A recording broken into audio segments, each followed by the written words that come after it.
जीतकर मगध में मिलाया है? बताइएगा कौन सा राजा है जिसने क्या किया है, जिसने अवंती को जीतकर मगध में मिलाया है? अजातशत्रु, बिंबिसार, शिशुनाग या फिर महापद्मनंद? चलिए जल्दी से बताइएगा किस शासक ने अवंती को जीतकर, ठीक है, मगध में मिलाया है? करेक्ट आंसर कौन हो जाएंगे? तो ऑप्शन यहाँ पर हमारा करेक्ट होगा, विकल्प हमारा सही होगा ऑप्शन सी। शिशुनाग ने क्या किया है? अवंती, अवंती एक महाजनपद था और इसकी राजधानी क्या थी? तो इसकी राजधानी थी आपका उज्जैनी, ठीक है, क्या राजधानी थी? तो इसकी राजधानी थी उज्जैनी। और अवंती महाजनपद को, जिसकी राजधानी उज्जैनी है, इसको जीतकर मगध में मिलाने का श्रेय जाता है शिशुनाग को, जो कि शिशुनाग वंश का संस्थापक था। तो ऑप्शन सी यहाँ पर बिल्कुल करेक्ट हो जाएगा। 28वें प्रश्न की बात करेंगे, आर्यों का निवास स्थान तिब्बत है, ये किसने कहा है? ठीक है, जो आर्य लोग थे इनका निवास स्थान तिब्बत था, तो ये किसने कहा है? बाल गंगाधर तिलक, मैक्स मुलर, दयानंद सरस्वती या फिर गंगानाथ झा? चलिए जल्दी से बताइएगा क्या करेक्ट आंसर हो जाएगा।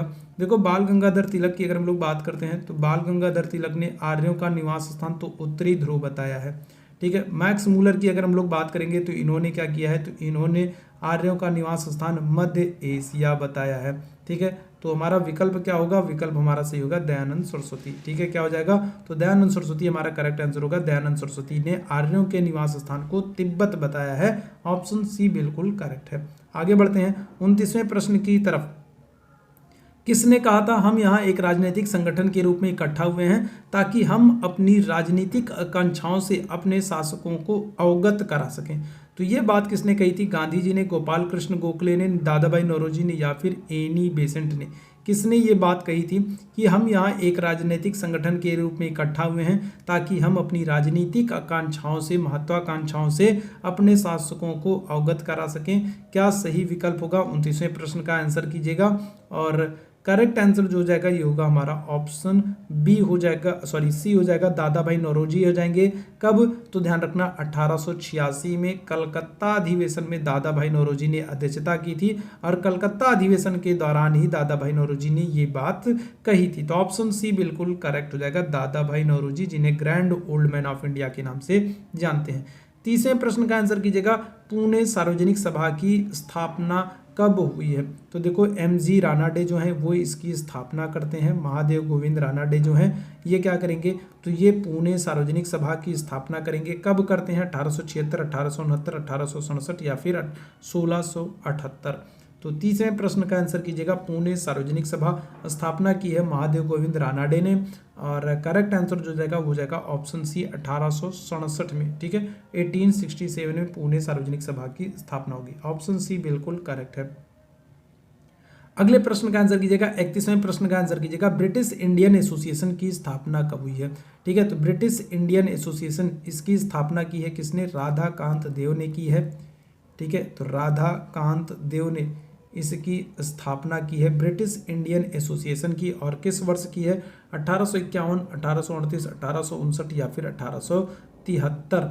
क्या करेक्ट आंसर हो जाएगा? राधाकांत देव के द्वारा ब्रिटिश इंडियन एसोसिएशन की स्थापना 1851 में की जाएगी, ऑप्शन ए यहाँ पर बिल्कुल करेक्ट हो जाएगा। चलिए आगे बढ़ेंगे 32वें प्रश्न की तरफ।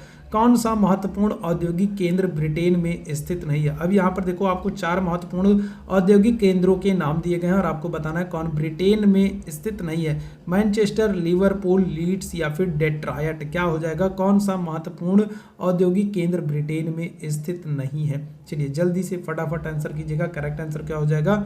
तो देखो यहाँ पर अगर हम लोग बात करते हैं मैनचेस्टर, लिवरपूल और लीड्स की बात करेंगे तो ये सब आपके यूके ब्रिटेन में स्थित हैं, लेकिन डेट्रॉयट जो है तो ये कहाँ पर है? तो ये यूएसए अमेरिका में, और यही हमारा क्या हो जाएगा? करेक्ट आंसर हो जाएगा। डेट्रॉयट जो है ये कहाँ पर है? तो ये यूएसए में है, ये आपका ब्रिटेन में नहीं है। तो ऑप्शन डी यहाँ पर हमारा बिल्कुल करेक्ट हो जाएगा। डेट्रॉयट शहर जो है ये ऑटोमोबाइल उद्योग के लिए प्रसिद्ध है।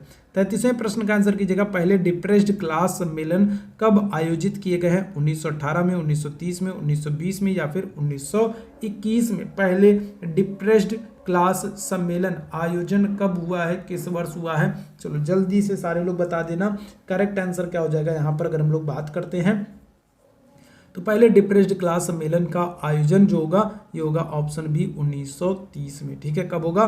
तो 1930 में, ऑप्शन बी यहाँ पर बिल्कुल करेक्ट हो जाएगा।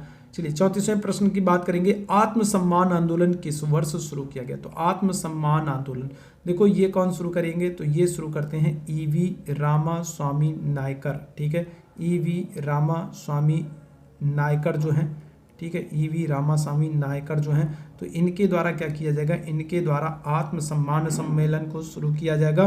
किस वर्ष, 1919, 1921, 1925 या फिर 1923 में। तो आत्मसम्मान सम्मेलन, ठीक है, सॉरी आंदोलन जो है ईवी रामास्वामी नायकर के द्वारा शुरू होगा और ऑप्शन हो जाएगा आपका 1925। ऑप्शन सी यहाँ पर विकल्प आपका सी जो है ये बिल्कुल करेक्ट हो जाएगा 1925 में। 35वें प्रश्न की बात करेंगे, आज के सेशन के आखिरी प्रश्न की बात करेंगे। लौह स्तंभ कहाँ पर स्थित है, तो नई दिल्ली, जयपुर, आगरा, पाटलिपुत्र। क्या करेक्ट आंसर हो जाएगा, लौह स्तंभ कहाँ पर स्थित है। और देखो जो ये लौह स्तंभ है इसका निर्माण किसने कराया था, तो इसका निर्माण कराया है चंद्रगुप्त द्वितीय, ठीक है, किसने कराया है, तो चंद्रगुप्त द्वितीय ने इसका निर्माण कराया है, जिनको हम लोग किसके नाम से जानते हैं, जिनको हम लोग विक्रमादित्य के नाम से जानते हैं, ठीक है, विक्रमादित्य के नाम से जानते हैं चंद्रगुप्त द्वितीय को। इन्होंने लौह स्तंभ का निर्माण कराया है और कहाँ पर कराया है, नई दिल्ली, जयपुर, आगरा या फिर पाटलिपुत्र। क्या करेक्ट आंसर हो जाएगा, तो ऑप्शन आपका ए बिल्कुल करेक्ट होगा, नई दिल्ली में, ठीक है। तो नई दिल्ली में लौह स्तंभ का निर्माण कराया गया है। ऑप्शन क्या हो जाएगा, ए आपका बिल्कुल करेक्ट हो जाएगा, ठीक है, क्या हो जाएगा, तो ऑप्शन ए यहाँ पर बिल्कुल करेक्ट हो जाएगा। तो ये आज का महत्वपूर्ण सेशन था। उम्मीद है सेशन आप लोगों को पसंद आया होगा। सेशन अगर पसंद आता है तो सेशन को बिल्कुल निसंकोच सेशन को लाइक किया कीजिए, सेशन को शेयर कीजिए और लोगों तक पहुँचाने का प्रयास किया कीजिए। और जो लोग पहली बार हैं वो सभी लोग चैनल को सब्सक्राइब कर लीजिए, ताकि जब भी हम लोग लाइव आते हैं तो उसकी नोटिफिकेशन क्या हो जाए, तो उसकी नोटिफिकेशन सबसे पहले आपको मिल जाए। तो अभी के लिए बस इतना ही करूँगा। Thank you so much, good night, शुभ रात्रि।